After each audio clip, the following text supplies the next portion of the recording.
This exercise is a subscapularis self-release or a self-active release.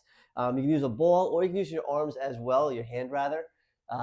Let's talk about where the subscapularis is and what it does. So your subscapularis is on the inside part of your shoulder blade. So it's a little tricky to get to, but it's one of the 4 rotator cuff muscles, and it's the only internal rotator. So if that muscle is tight, it can almost kind of pull you into a little bit of a rounded position, which can make maybe some pressing motions a little tough or getting into that extended position. So now, inner part of the shoulder blade. So you're gonna have to kind of go through the armpit a little bit. So one way of going about it is kind of using your hand like so. If you kind of grip your lat or kind of find where your shoulder blade is on the other side and wrap around, you can kind of find that subscapularis right in that kind of region here. So once you kind of find that area, one way of going about the self-active release is just kind of pressing down into that area. It's probably going to feel super tender.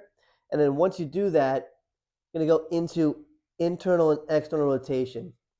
So working through that full range of motion. As you go into that external rotation right here, you're probably going to feel maybe a little bit of pulling. Maybe that tenderness gets a little bit increased. But it's working through that full range of motion to release that muscle. So another way of going about this is you could do it laying down. So if you're laying down like so, you can use a ball, or again, you can use your hand as well. Let's say if you're using the ball, find that area a little bit lower to the armpit. You don't want to be pressing down in the armpit because there's a lot of nerves that travel down through the armpit. So if you're getting any numbness tingling in the hand, you're probably too high up into the armpit and you're compressing that nerve.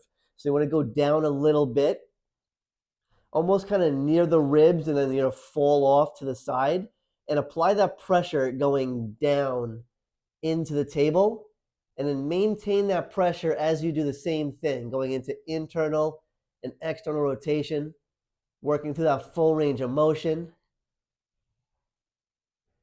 and then doing that on both sides. But I like to use this for a warm-up if I'm doing any overhead pressing or any dumbbell benching as well, just to free up that mobility a little bit, and so you can work through a greater range of motion. And that is a subscapularis self-active release.